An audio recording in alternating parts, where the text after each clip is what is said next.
Terima kasih. Oke, jadi begini Pak Metri, sebenarnya sangat bisa sekali, ya, sangat bisa sekali. Karena cuma sangat tergantung dari infrastruktur juga ya. Seberapa dan juga harus ada tenaga, harus dilengkapin, tidak hanya tenaga lokal seperti yang tadi saya sampaikan. Kenapa? Karena untuk bisa membuat sebuah justifikasi yang bisa yang fix, kita harus bisa mengkonfirmasi tenaga profesional terkait. Ya, ini sebenarnya ada yang di pengembangan kedua atau ketiga ya kalau nggak salah yang kami rencanakan. Itu jadi kalau misalkan ada satu jalan nih, ada satu jalan. Waktu itu kita pernah presentasi ke Kepala Dinas di Malang, kita sampaikan, kalau misalkan sebenarnya di pohon itu kan, di Seaboard ini, selain online, di pohon itu kan juga ada kartu. Tadi saya lupa menyiapkan di meja saya, ada kartu ya, tapi mungkin tadi kelihatan yang warna orange ya, yang di presentasi tadi. Itu yang di kartu tadi, itu ada QR code, ya QR code-nya. Dan kalau misalkan kita menggunakan QR read, oke, tadi saya minta Bapak Ibu untuk ini ya, untuk ini kan aplikasi QR read. Nanti mungkin saya jawab dulu.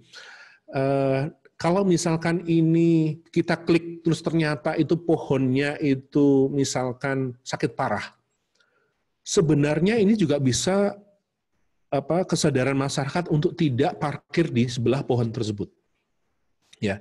Dan jika misalkan pohon tersebut ternyata tumbang dan mengenai ini, nah ini tergantung peraturan kota sebenarnya.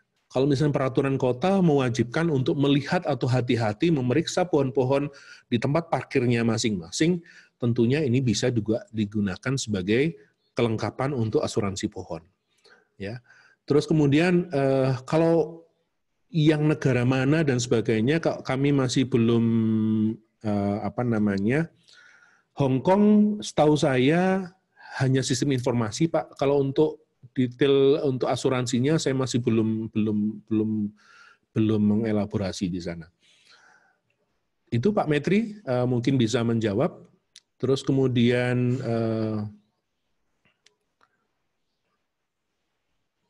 ya.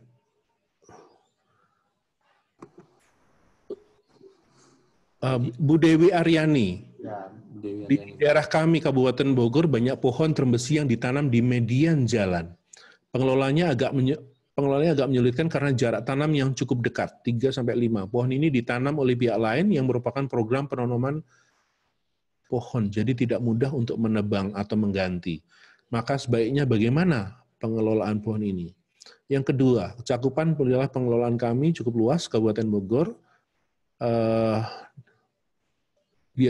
juga terdapat di area perbatasan, kemudian juga ada pohon tumbang, permohonan penebangan pohon, koordinasi dengan pihak terkait harus menempuh birokrasi yang cukup panjang. Ya, saya kira Bapak Ibu, Bu Dewi ini ya terkait dengan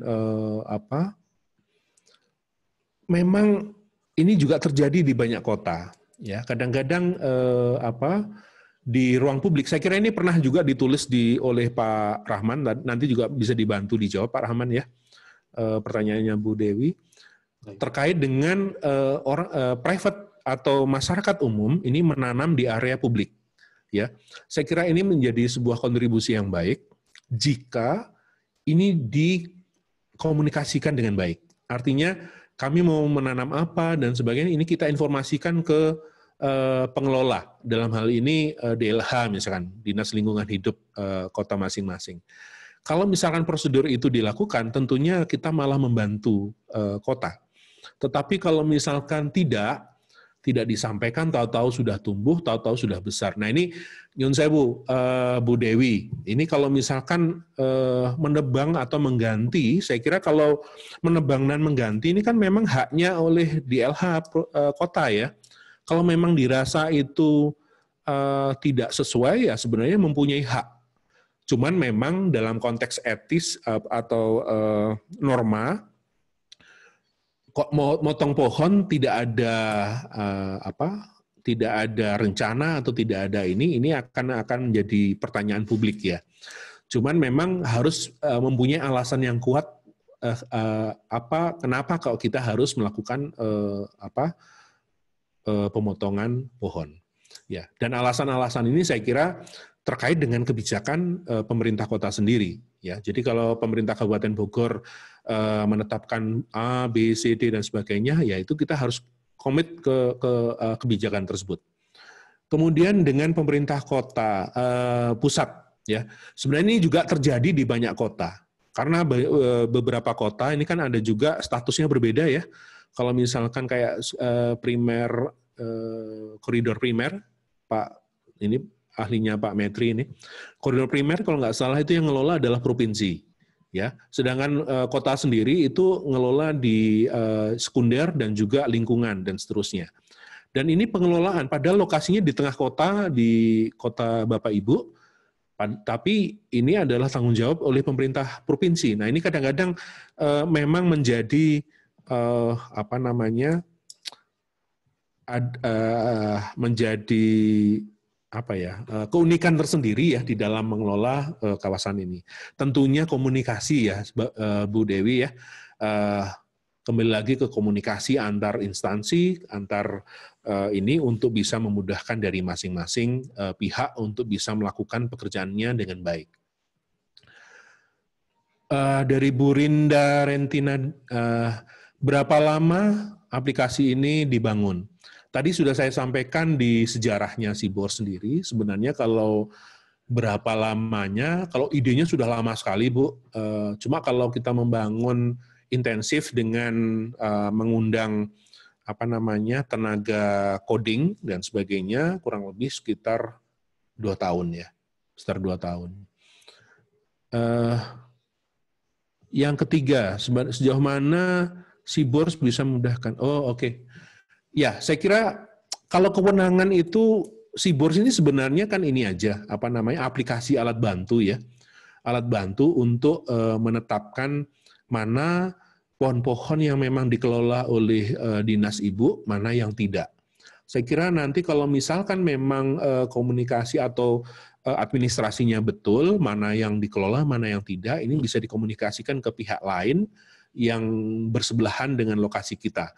Sehingga, Pak, ini, dan itu kalau komunikasinya baik, saya kira persoalan-persoalan yang Ibu sampaikan tadi, itu bisa jadi tidak terlalu masalah sekali.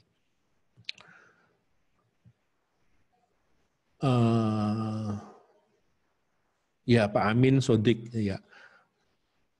Ya, betul Bu Kunti, tipe D ini yang untuk sekolah bisa, untuk kebun raya, untuk ya macam-macam yang sifatnya memang lebih ke edukasi, ya. Dan ini standarnya sama. Jadi setiap pohon nanti real di lapangan itu ada kartu pohonnya berupa QR code. Sebenarnya ini informasi QR code ini ada untuk memudahkan saja. Kenapa? Karena memang kita tujuannya untuk biar orang masyarakat tahu. Dan saya kira QR code dengan QR read yang terinstall di HP Bapak Ibu atau di iPhone Bapak Ibu, ini kita dengan mudah untuk tinggal ngeklik, kemudian kita dapatkan informasi apapun terkait pohon tersebut. Ya, untuk publik apakah penggunaan aplikasinya berbayar? Free semua Bu, Bapak Ibu bisa kalau misalkan maaf ya Pak Safni, Bapak atau Ibu ini. Ini free semua. Selama kita bisa mengakses ini yang untuk publik itu kita memang free, tidak bayar sama sekali. Memang tujuannya untuk pembelajaran dan juga informasi. Bahkan kami nanti ke depan itu yang versi yang berikutnya kami akan memasukkan fitur panic button. Panic button artinya masyarakat itu kalau misalkan ada pohon yang tumbang, kalau kemarin dari Pak Ruli ada nomor telepon bebas pulsa begitu. Kalau dengan teknik ini nanti tinggal di aplikasi Kipop ini, aplikasi Sibors ini nanti tinggal memasukkan data pengguna, kemudian kita laporkan, itu udah langsung menjadi nyala semua di surveyor maupun di di administrasi pengelola. tipe D, ya. Terus Bu Ismi, aplikasi ini berarti sudah legal digunakan untuk riset ya Pak? Sebenarnya kalau legal, aplikasi ini sudah ada hakinya, kami yang mengajukan hakinya sebagai hak cipta. Terus kemudian kalau masalah legalnya, saya kira Ibu tergantung menggunakan metodenya apa begitu. Kalau untuk riset. Tapi sebenarnya kami menyampaikan ini kepada Bapak Ibu sekalian.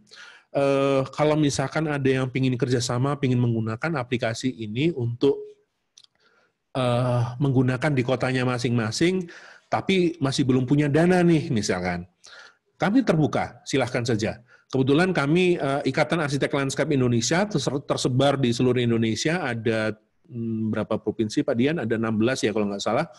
Nah itu nanti kerjasama dengan IALI, kita akan gunakan untuk tujuan apapun ya, mau penelitian bisa, mau untuk misalkan mau nyoba dulu deh, misalkan saya ingin memeriksa di koridor jalan utama saya misalkan, silakan saja ya, dan itu pun juga dimungkinkan nanti akan tidak harus saya ke tempat Bapak Ibu tinggal saya kasihkan passwordnya dan ininya, nanti Bapak Ibu sudah bisa memasukkan sendiri ke dalam aplikasi ini. Untuk ini Bu Fabiola Baby Saryonsong, ini senior saya, bukan senior ya. Berapa lama database pohon dibangun untuk kasus Pak Media lakukan bisa ini. Untuk mendapatkan Sibor sebenarnya ini terbuka, dia platformnya bukan platform Sibor ini dia software online ya, software online sehingga Bapak Ibu tinggal sudah punya password, nama dan password sudah masuk, sudah bisa langsung pakai sebenarnya. Dan enggak bisa di-download untuk masuk ke dalam aplikasi atau handphone atau ke komputer Bapak Ibu. Karena ini online semua. Jadi kita menggunakan aplikasi apapun, kalau selama kita online kita bisa mengakses ke aplikasi ini. Ya. Ini jam kurang 1 menit. Apakah manajemen pohon berlaku untuk semua pohon yang ada? Mengingat terdapat pohon-pohon yang berada di wilayah yang bukan kewenangan kabupaten kota. Tergantung Bapak Ibu sendiri, ya, Bu Latifah. Jadi kalau misalkan Ibu misalkan pinginnya, saya cukup di area sini saja, ya sudah itu aja. Yang Bapak Ibu masukkan di situ ya sudah. Yang lain nanti biar pihak lain nanti yang melakukan penilaian atau melakukan sensus begitu. Kemudian Bu Kartika, apakah aplikasi ini dapat digunakan untuk area pengembangan 5 dan untuk melihat data dan kondisi panesnya serta memetakan kerapatan pohon sebagai pertimbangan layout rencana pengembangan? Jadi begini, kalau otomatis belum bisa Bu Kartika karena memang Sibors ini digunakan untuk memeriksa ya. Jadi untuk mensensus atau memeriksa pohon-pohon satu persatu. Dan kalau misalnya informasi itu sudah ada, sebenarnya memang gini, kemarin ada permintaan dari, pernah aplikasi ini kita ikutkan ke, bukan lomba ya, waktu itu kita membuat proposal untuk pembiayaan pengembangan software ini. Waktu itu ditanya, apakah bisa otomatis, misalkan apakah ada chip atau apa begitu yang kita taruh di pohon, dan chip itu akan melaporkan terus-menerus. Wah, sampai saat ini saya kok belum pernah menemukan teknologi itu, belum ada yang mengembangkan. Ya, artinya sama. Saya kira kedokteran pun juga yang seperti ini ya, yang kita masukkan chip ke tangan kita misalkan begitu, terus chip ini langsung laporkan ada sakit jantung atau apa begitu, kok masih belum ya. Saya belum pernah mendengar juga gitu. Yang untuk manusia saja, apalagi pohon gitu. Karena kalau manusia itu sebenarnya juga ini sekali, ya. Sehingga kalau otomatisasi pengembangan itu kok masih belum. Bu Kartika, Mbak Kartika, tadi pertanyaan Mbak Ari ya. Iya, betul. Okay. Ya, jadi sebenarnya memetakan kerapatan dan sebagainya, ini kalau misalkan datanya masukin persatu-persatu, ya otomatis nanti akan keluar. Ya, akan keluar datanya dan juga bisa kita, ya semacam GIS JIS aja sih sebenarnya. Ini kita masukkan data, terus nanti kita bisa olah berdasarkan tematiknya begitu. Jadi searching-nya ini yang sementara ini yang sudah ada, mungkin nanti kalau ada waktu mau saya praktekkan ini tadi karena waktunya terbatas, agak kesulitan. Ya, Pak Zaini Dahlan, terima kasih. Ini Pak Yoga, materi presentasi apakah dalam?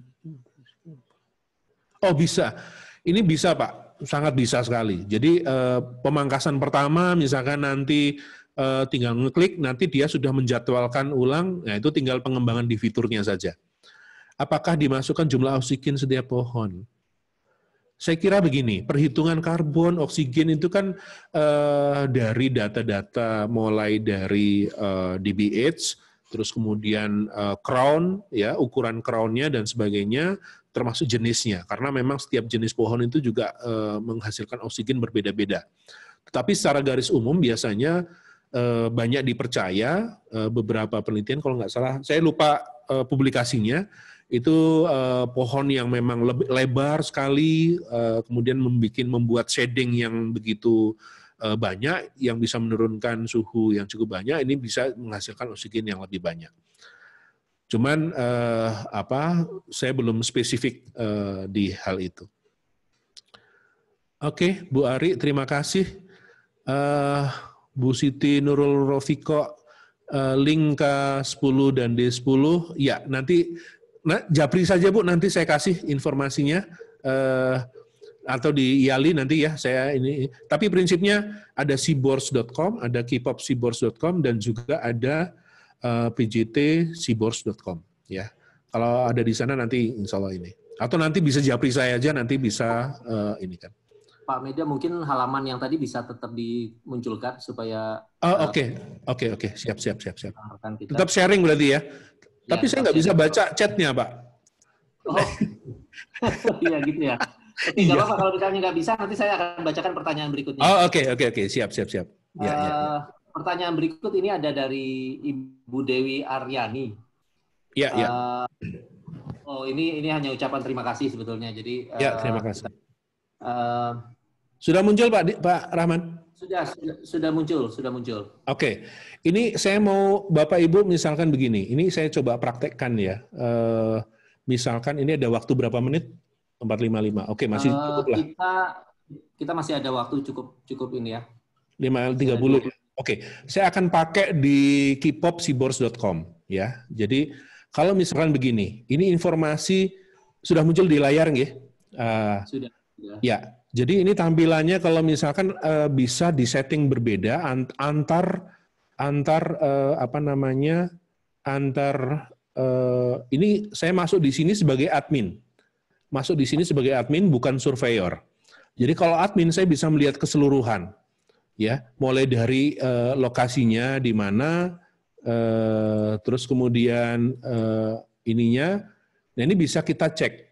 Dan map di sini itu berdasarkan pencarian yang ada di sini. Ya, misalkan ini pencarian, ini data, kalau yang di sini ragam informasi, nah ini grafik keseluruhan. Jadi data keseluruhan itu sebenarnya sudah muncul, kita bisa melihat di sini. Jadi akasia itu jumlahnya berapa, bintaro berapa. Ya, ini maksimum yang gede ini Tanjung, ya, Memusep Elengi. Terus yang ini mahoni. Ya, Tanjung, mahoni daun kecil. Nah, ini sebenarnya informasi dasar yang sudah terrecord, ya. Dan ini kalau kita bikin dari grafiknya ini, yang statusnya sangat sehat, sangat besar sekali. Yang sehat kurang lebih datanya sekian, ini sudah langsung bisa kebaca semua kan? Kita gerakkan kursor begini sudah langsung kelihatan semuanya. Terus kemudian kita misalkan mau mencari nih mahoni. Ya, ini sudah langsung mahoni semua, kemudian sakit keras. Ya, ternyata nggak ada. Kalau yang sakit sedang, ya ini kurang lebih ada berapa ini? Sekitar 16, ya 16 pohon yang mahoni sakit sedang. Jadi secara keseluruhan ini tampilan yang ada di sini, ini pun kalau misalkan dibutuhkan itu bisa di-copy ke Excel. Ya, data penilaian pohon ini kita klik.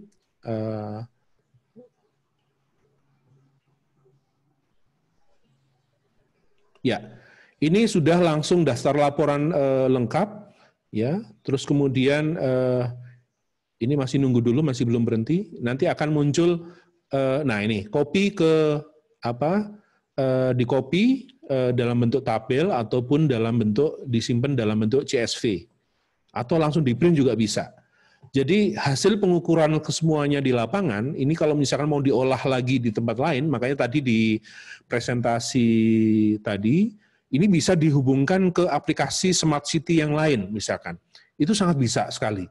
Ya, dengan update-update data yang ada, pengukuran-pengukuran lapangan, ini juga bisa langsung bisa dikomunikasikan ke bentuk yang lain. Dan ini pengembangan-pengembangannya memang oh ya, saya mau kasih contoh untuk gimana caranya membuat kartu tanaman ya. Setelah diperiksa di lapangan, terus ini kita kasih QR code-nya untuk biar bisa ditaruh di pohon tersebut. Nah, ini tinggal kita klik di informasi arbor ya. Ini agak lambat, mohon maaf. Ya, nanti akan muncul di setiap pohon ini itu sudah ada QR code-nya. Nah, Bapak Ibu coba nanti di layar langsung dekatkan HP, nyalakan QR read-nya, langsung diklik. Ya, apakah dia akan langsung menilai juga? Karena nanti itu akan mengarah langsung ke sistem yang ada di sini, gitu. Oke, sebentar. Aduh, ini upload-nya agak lama ya, pengolahan ininya. Nah ini memang, ini sudah muncul. Ya, jadi saya contohkan misalkan begini. Ini, ya,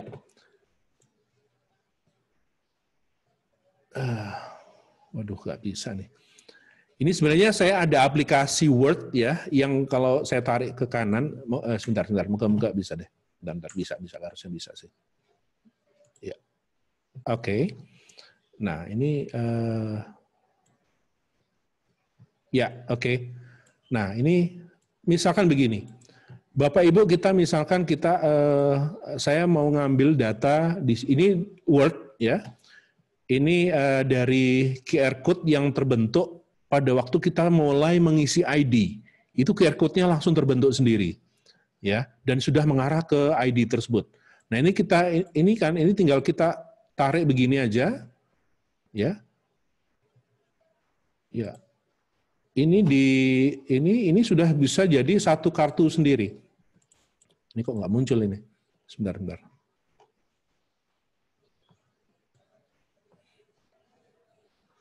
Ini kadang-kadang aplikasi iMac dengan Windows agak berbeda. Mungkin karena mau maghrib, Mas. mungkin kan. Ya, jadi ya ini biasanya klik gini dia langsung sudah muncul dia langsung di sini begitu ya. Jadi untuk pembuatan kartunya dan sebagainya itu sangat mudah sekali ya. Jadi dan ini kalau sudah di print, kami kebetulan kemarin ngeprint yang di Malang waktu itu yang di lokasi Munas kita itu kita print dengan menggunakan print lupa saya bahannya ya apa ya. Itu bisa sudah di print berwarna, bahkan ada fotonya juga bisa. Itu bisa tahan sampai 10 tahun. Ya, sampai tahan sampai 10 tahun. Bahkan sampai berjalan. Sekarang masih berjalan. Itu yang kebetulan masih kenal dengan yang mengeprint itunya. Jadi bisa nggak ini tahan sampai 20 tahun misalkan. Karena itu nanti akan terpapar atau kita pasang di pohon-pohon yang ada. Dan sampai sekarang kata beliau, Pak ini biasanya 10 tahun itu kalau kena matahari. Tapi kalau di bawah pohon kan masih di bawah naungan. Nah ini kemungkinan masih bisa tahan lebih lama lagi. Kecuali kalau ada tangan-tangan jahil, vandalisme yang mengambil atau apapun, ya itu sudah di luar kekuasaan kita. Tapi secara desain, secara persiapan software, kita siapkan itu bisa sampai tahan lama sekali, dan itu sampai kapanpun QR code ada di pohon itu bisa terbaca terus begitu.